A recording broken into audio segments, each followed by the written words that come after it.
Welcome students, कैसे हैं आप सब लोग। बच्चों, आज हमारा टॉपिक है electrical power and power dissipation in a circuit या power dissipation in a resistor. तो बच्चों, सेकेंड ईयर फिजिक्स का चैप्टर नंबर 13 हमने शुरू किया हुआ है। इससे पिछले लेक्चर्स में हमने जो करंट है, रेजिस्टेंस है, रेजिस्टिविटी वगैरह वो सारी चीज़ें डिस्कस कर ली हैं। तो बच्चों, इलेक्ट्रिकल पावर क्या होती है और पावर डिसिपेशन क्या होती है, इन दोनों में फ़र्क क्या होता है, इन दोनों में सिमिलैरिटीज़ क्या होती हैं, इंशाल्लाह आज इस लेक्चर में ये सारी चीज़ें हम डिटेल से डिस्कस करेंगे। इसको डिस्कस करने से पहले हमारे पास एक सिंपल सर्किट है। उस सर्किट के अंदर हमने एक बैटरी या सेल लगाया हुआ है और उसके साथ यहाँ पर हमारे पास एक रेजिस्टर है। ठीक है बच्चों, सेल या बैटरी का काम होता है सर्किट में पोटेंशियल डिफरेंस मुहैया करना। उस पोटेंशियल डिफरेंस की वजह से जो चार्जेस हैं वो सर्किट में मूव करते हैं और उसकी वजह से सर्किट में एक करंट जो है वो प्रोड्यूस हो जाता है। बच्चों, अब सेल का या बैटरी का काम क्या होता है? चार्जेस को एनर्जी देना ताकि वो सर्किट में एक चक्कर मुकम्मल कर सके, एक मुकम्मल राउंड लगा सके पूरे सर्किट का। तो जब ये चार्जेस एक सर्किट का राउंड मुकम्मल करते हैं तो जितनी एनर्जी उन्हें बैटरी प्रोवाइड करती है वो सारी एनर्जी वो सर्किट के अंदर ही उसको खर्च कर देते हैं, उसको एक्सपेंड कर देते हैं या उसको डिसिपेट कर देते हैं। तो हमने पहले समझना है कि इलेक्ट्रिकल पावर क्या है। तो बच्चों, फ़र्ज़ कर लेते हैं कि ये हमारे पास एक बैटरी है। ये बैटरी का पॉजिटिव टर्मिनल है, ये नेगेटिव टर्मिनल है।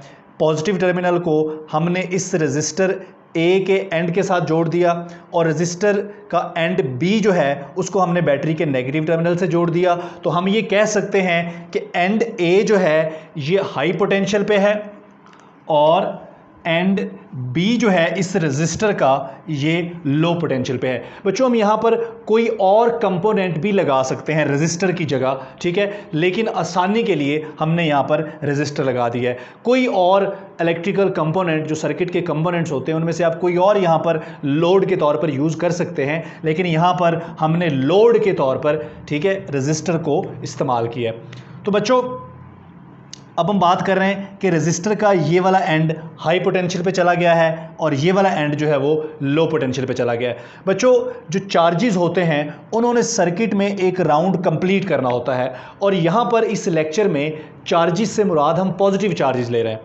क्लियर हो गया? इससे फ़र्क नहीं पड़ता आप पॉजिटिव ले लें या नेगेटिव ले लें, एक ही बात है, लेकिन यहाँ पर हम पॉजिटिव चार्जेस की बात कर रहे हैं। बच्चों, फ़र्ज़ कर लें कि ये चार्जेस जो हैं इस पॉइंट एक्स पर पड़े हुए हैं। ये पॉइंट एक्स में फ़र्ज़ कर लेता हूँ कि यहाँ से चार्जेस मूव करना शुरू करते हैं और पूरा चक्कर लगा के सर्किट का इसी पॉइंट पर वापस आ जाते हैं। ठीक है, तो इस पॉइंट को, ये जो पॉइंट एक्स मैंने बनाया है, इसको मैं रेफरेंस पॉइंट बना लेता हूँ। मान लेता हूँ कि इस रेफरेंस पॉइंट से चार्जेस अपना ट्रैवल, अपना सफ़र शुरू करते हैं और बैटरी में से गुजर कर, रेजिस्टर में से गुजर कर, सर्किट का चक्कर मुकम्मल करके इसी रेफरेंस पॉइंट पर दोबारा वापस आ जाते हैं। तो बच्चों, सबसे पहले क्या होगा, जो चार्जेस यहाँ पड़े होंगे इस पॉइंट एक्स पर, ठीक है, ये बैटरी क्या करेगी? ये बैटरी उन चार्जेस को एनर्जी प्रोवाइड करेगी। ठीक है, उस एनर्जी की वजह से ये चार्जेस बैटरी के नेगेटिव टर्मिनल में एंटर होंगे और पॉजिटिव टर्मिनल से निकलकर ये यहाँ पहुँच जाएंगे एंड ए के ऊपर। तो बच्चों, बैटरी ने क्या किया? बैटरी ने इन चार्जेस को एनर्जी दी। आप यूं भी कह सकते हैं कि जब ये चार्जेस बैटरी के नेगेटिव टर्मिनल से बैटरी के अंदर एंटर हुए तो इन्होंने बैटरी के अंदर से एनर्जी एब्जॉर्ब की।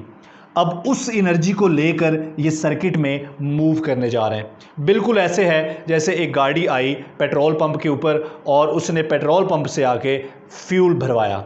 तो ये चार्जेस भी जब बैटरी के अंदर जा रहे हैं तो बैटरी इनको फ्यूल भर रही है, इनके अंदर बैटरी इनको एनर्जी दे रही है। बच्चों, ये देखें, यहाँ से यहाँ तक और फिर यहाँ से यहाँ तक, यानी कि एक्स पॉइंट से लेकर ए पॉइंट तक इन चार्जेस ने अपने सफ़र का आधा हिस्सा मुकम्मल कर लिया है और फिर ए से वापस एक्स तक ये चक्कर मुकम्मल हो जाएगा। तो जब एक्स से इन्होंने मूव करना शुरू किया, इन चार्जेस ने, ये बैटरी के नेगेटिव टर्मिनल से एंटर हुए, बैटरी ने इनको एनर्जी दी और ये पॉजिटिव टर्मिनल से बाहर निकलकर यहाँ पहुँच गए रेजिस्टर ए के ऊपर। तो बच्चों, जितनी एनर्जी बैटरी ने इन चार्जेस को यहाँ से उठाकर यहाँ तक पहुँचाने में, आप यूँ कह सकते हैं कि जब ये पॉइंट x पर थे तो चार्जेस लो पोटेंशियल में थे, बैटरी ने इनको लो पोटेंशियल से उठाया, अपलिफ्ट किया और हाई पोटेंशियल तक पहुँचा दिया। तो जितना वर्क किया बैटरी ने इन चार्जेस के ऊपर बच्चों, ये वर्क कहलाता है इलेक्ट्रिकल पावर। यानी कि आप यूँ भी कह सकते हैं कि पहले हम ये वर्क निकाल लेते हैं, उसके बाद हम पावर की बात करते हैं। तो जितनी एनर्जी बैटरी ने दी, जितना वर्क बैटरी ने किया, वो हम कैलकुलेट कर सकते हैं। हमारे पास जो बड़ा बेसिक फार्मूला है, E इज इक्वल टू, या हमने पढ़ा है कि V is equal to W/Q, potential difference is equal to work done per unit charge. तो ये पोटेंशियल डिफरेंस बराबर होता है work done per unit charge, ये हम पीछे पढ़ चुके हैं। अब यहाँ से अगर मैं वर्क निकालूँ तो वर्क मेरे पास क्या आ जाएगा, QV। तो ये वो वर्क है जो बैटरी इन चार्जेस को यहाँ से उठाकर यहाँ तक पहुँचाने में खर्च इन पर कर रही है। अब आपको पता है कि work done is equal to change in energy. इसका मतलब है कि बैटरी जब इन चार्जेस पर वर्क कर रही है, असल में बैटरी इन चार्जेस की एनर्जी को बढ़ा रही है, बैटरी इन चार्जेस को एनर्जी दे रही है, बैटरी इन चार्जेस में एनर्जी ट्रांसफ़र कर रही है। तो बच्चों, वर्क डन और एनर्जी एक ही बात है, इसे हम कह लेते हैं इक्वेशन 1। अब जारी बात है कि ये जो एनर्जी बैटरी ने इन चार्जेस को डिलीवर की है, ये कितने टाइम में डिलीवर की है, ठीक है। This is called electrical power, energy, rate of energy deliver by the battery to the charges. आप इसको यूं भी कह सकते हैं, how fast energy is delivered by the cell. बच्चों, ये सेल या बैटरी हाउ फास्ट, कितने टाइम में कितनी एनर्जी इन चार्जेस को दे रही है, that is called electrical power. तो इसका मतलब है कि पावर का रिलेशन बनाने के लिए हमें क्या चाहिए होगा, हमें पता है कि पावर जो है, power is rate of work done. यानी कि बैटरी जो वर्क कर रही है वो वर्क कितने टाइम में कर रही है, ठीक है। अगर वो वर्क थोड़े टाइम में ज़्यादा कर रही है तो उसकी पावर ज़्यादा है, अगर वो ज़्यादा टाइम में थोड़ा वर्क कर रही है तो उसकी पावर कम है। तो बच्चों, electrical power is equal to rate of work done by the battery, या आप इसको यूँ भी कह सकते हैं, how fast energy is delivered by the cell to the charges. ये एनर्जी डिलीवर किसको की जा रही है, इन चार्जेस को, और डिलीवर कर कौन रहा है, डिलीवर ये सेल कर रहा है, that is called electrical power. अब हम इसको लिख सकते हैं, पावर इज इक्वल टू, ये जो वर्क है, इस वर्क की जगह बच्चों हम क्या लिख सकते हैं, हम लिख सकते हैं QV ओवर ये T, वैसे ही आ जाएगा। बच्चों अब यहाँ पर देखें, ये जो हमारे पास Q/T है, ये जो हमारे पास Q/T है, हमने पढ़ा हुआ है कि current is equal to rate of flow of charge, I is equal to Q/T। तो Q/T की जगह हम क्या लिख सकते हैं, Q/T की जगह लिख सकते हैं हम, Q/T की जगह हम I लिख सकते हैं।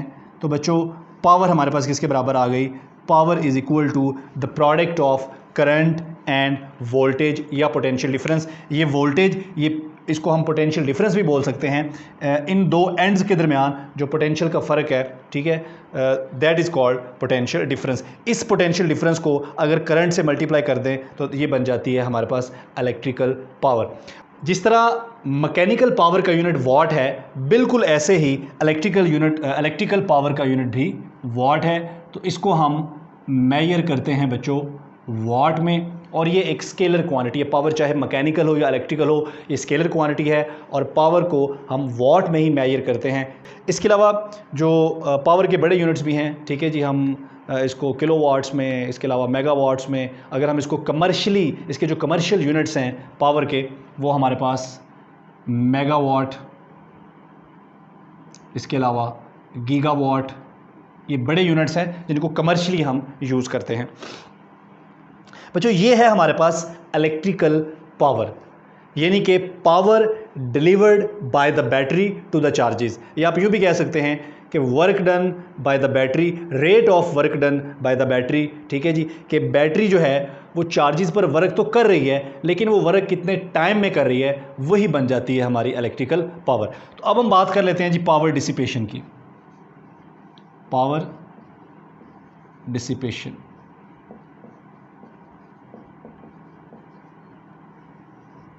अच्छा बच्चों, हमने इलेक्ट्रिकल सर्किट्स के अंदर लोड लगाया होता है। लोड वो कंपोनेंट होता है जिसने इन चार्जेस की एनर्जी को कंज्यूम करना होता है और इस एनर्जी को किसी दूसरी शक्ल में तब्दील करना होता है। मिसाल के तौर पर अगर मैं यहाँ पर बल्ब लगा दूँ तो बल्ब क्या करेगा, चार्जेस के पास जो एनर्जी है उस एनर्जी को बल्ब लाइट एनर्जी में और हीट एनर्जी में कन्वर्ट कर देगा। अगर मैं यहाँ पर फ़ैन लगा दूँ तो फ़ैन क्या करेगा, इन चार्जेस की एनर्जी को मैकेनिकल एनर्जी में कन्वर्ट कर देगा। ठीक है, यहाँ पर मैंने लगाया है रजिस्टर। बच्चों जब ये चार्जेस पॉइंट एंड ए पर पहुँचे थे, पॉइंट ए पर पहुँचे थे तो इन चार्जेस के पास एनर्जी थी। जो ही ये चार्जेस इस रजिस्टर में से गुजरेंगे तो ये चार्जेस अपनी एनर्जी को खर्च कर देंगे, अपनी एनर्जी को एक्सपेंड कर देंगे, यही एनर्जी कन्वर्ट हो जाएगी हीट में। तो रजिस्टर में से गुजरते हुए चार्जेस की जो एनर्जी होती है वो हीट में कन्वर्ट होती है। इसका मतलब है कि चार्जेस अपनी एनर्जी को डेसिपेट करने का मतलब होता है खर्च कर देना। तो चार्जेस अपनी एनर्जी को खर्च कर देंगे, यानी कि वो अपनी एनर्जी को किसी दूसरी शक्ल में तब्दील कर देंगे। ठीक है, तो उनके पास जो इलेक्ट्रिकल एनर्जी है या पोटेंशियल एनर्जी है या काइनेटिक एनर्जी है, जो भी एनर्जी है चार्जेस के पास, उस एनर्जी को वो किसी दूसरी शक्ल में, यानी कि अगर हम रजिस्टर की मिसाल लें तो जब ये चार्जेस रजिस्टर में से पास होते हैं तो जो भी एनर्जी इन चार्जेस को बैटरी ने दी होती है ये उस एनर्जी को तब्दील कर देते हैं हीट एनर्जी में। इसे कहते हैं पावर डिसिपेशन। यानी कि हम इसको डिफाइन कर सकते हैं energy expanded by the charges per unit time when passing through a resistor।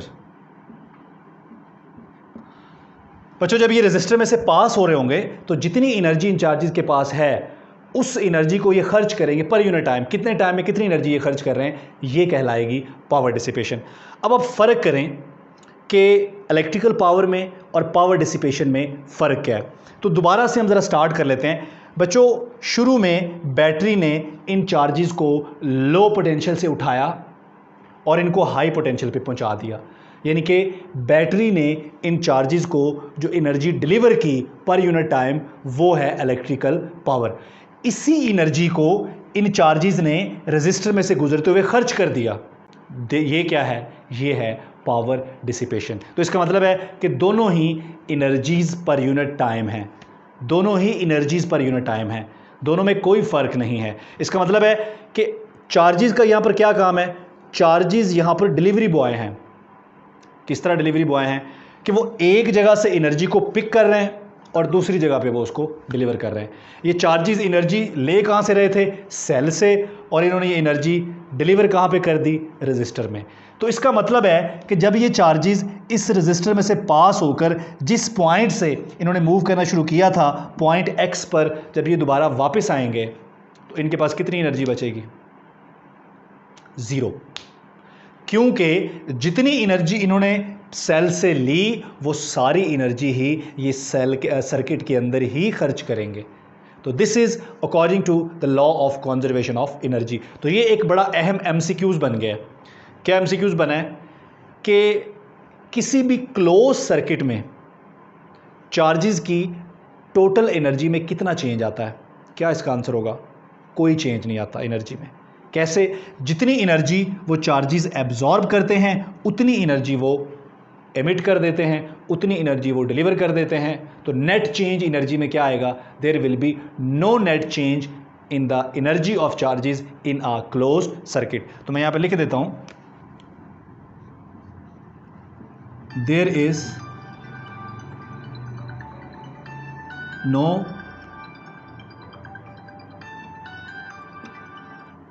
There is no net change in energy of there is no net change in energy of charges in a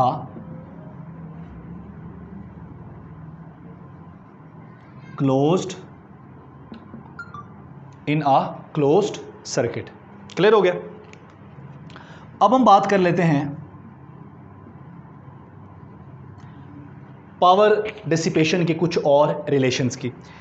बच्चों जो power dissipation का absolute relation है वो तो हमारे पास यही है, P is equal to V I. लेकिन हमने ओम्स लॉ में पढ़ा है V is equal to I R. बच्चों अगर V is equal to I R, मैं यहाँ पर V की जगह आई आर पुट कर दूँ तो मेरे पास जो पावर है ये बन जाएगी, V की जगह क्या आ जाएगा, आई आर इंटू आई, तो ये बन जाएगा आई स्क्वेयर आर, तो power is equal to I square R.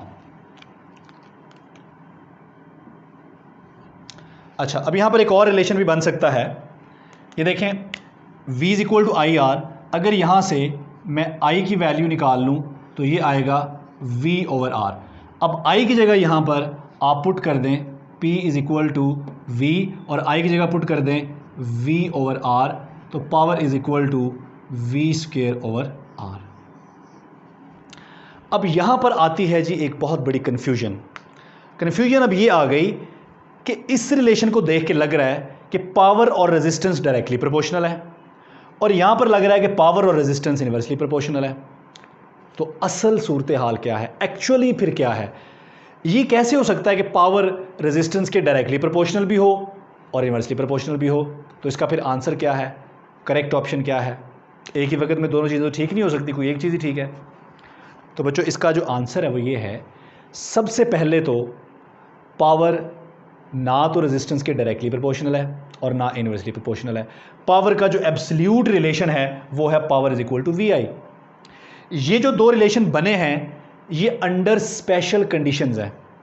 तो इसका मतलब है कि एब्सोल्यूटली तो पावर रेजिस्टेंस पे डिपेंड नहीं करती, लेकिन अंडर स्पेशल कंडीशंस, कुछ कंडीशंस के तहत पावर जो है वो रेजिस्टेंस पे डिपेंड करती है, या रेजिस्टेंस पावर पे डिपेंड करती है। इनके दरमियान डायरेक्टली इन्वर्सली वाला रिलेशन बन जाता है। तो आइए ज़रा फिर इन दोनों रिलेशन को समझने की कोशिश करते हैं। तो पहले हम समझते हैं P is equal to V square over R को। बच्चों अगर सर्किट का पोटेंशियल कांस्टेंट रखा जाए, यानी कि यहाँ पर हमने इसको जो पोटेंशियल डिफरेंस दिया है, इसको हमने जिस बैटरी के साथ कनेक्ट किया है वो बैटरी यहाँ जितना पोटेंशियल डिफरेंस बना रही है, अगर ये पोटेंशियल डिफरेंस कांस्टेंट रखा जाए तो पावर जो है that is inversely proportional to the resistance. अब ये कौन सी पावर है बच्चों? ये है पावर डेसिपेशन। अगर पोटेंशियल डिफरेंस कांस्टेंट रखा जाए तो पावर डेसिपेशन, गौर से सुने, पावर डेसिपेशन और रेजिस्टेंस ये क्या हो जाएंगे, ये इनवर्सली प्रोपोर्शनल हो जाएंगे। इस बात का मतलब क्या है? इस बात का मतलब ये है अगर रेजिस्टेंस ज़्यादा होगी सर्किट की, उसमें से कम करंट फ्लो करेगा। अगर कम करंट फ्लो करेगा, कम चार्जेस फ्लो करेंगे, तो जाहिर बात है वो एनर्जी भी कम खर्च करेंगे, पावर डिसिपेशन क्या हो जाएगी, कम हो जाएगी। ठीक है, इसका मतलब है रेजिस्टेंस ज़्यादा तो पावर डिसिपेशन कम, रेजिस्टेंस कम तो पावर डिसिपेशन ज़्यादा। अगर रेजिस्टेंस कम होगी तो ज़्यादा करंट फ्लो करेगा, अगर ज़्यादा करंट फ्लो करेगा मतलब ज़्यादा चार्जेस गुजर रहे हैं वहाँ से, ज़्यादा एनर्जी डिसिपेट होगी, ज़्यादा एनर्जी खर्च होगी। तो ये है पावर डिसिपेशन। इसका मतलब है कि पावर डिसिपेशन गौर से सुन लें, power dissipation is inversely proportional to the resistance. फिर ये कौन सी पावर है? ये है power delivered by the battery to the charges. ये पावर कौन सी है? Power delivered by the battery to the charges. बच्चों अगर हम सर्किट में एक स्टेडी करंट यानी कि एक कांस्टेंट करंट फ्लो करवाना चाहते हैं किसी भी सर्किट में से, तो करंट को अगर कांस्टेंट कर दिया जाए तो पावर और रेजिस्टेंस डायरेक्टली प्रोपोर्शनल हो जाते हैं। इसका मतलब ये है कि अगर सर्किट में आपने बड़ी रेजिस्टेंस लगाई है तो बैटरी को ज़्यादा पावर खर्च करनी पड़ेगी। अगर आपने सर्किट में एक कम वैल्यू की रेजिस्टेंस लगाई है तो बैटरी को कम पावर खर्च कम एनर्जी डिलीवर करना पड़ेगी चार्जेस को। तो ये वो पावर है जो बैटरी डिलीवर कर रही है चार्जेस को, ये डायरेक्टली प्रोपोर्शनल रेजिस्टेंस के। और ये वो पावर है जो सर्किट के किसी भी कंपोनेंट में डेसिपेट हो रही है, खर्च हो रही है, रेजिस्टर में खर्च हो रही है या किसी भी कंपोनेंट में खर्च हो रही है। तो ये जो पावर है that is power dissipation. So power dissipation is inversely proportional to the resistance, but power delivered by the battery to the charges is directly proportional. दोनों की अपनी अपनी अलग अलग सेंस है और दोनों अपनी जगह पर ठीक हैं। क्लियर हो गया जी। तो बच्चों हमने डिटेल के साथ पावर डिसिपेशन और इलेक्ट्रिकल पावर को डिस्कस किया है। आई होप कि आपको ये चीज़ें समझ आ गई होंगी, लेकिन फिर भी समझ नहीं आई आप कमेंट करके पूछ सकते हैं। थैंक यू, अल्लाह हाफ़िज़।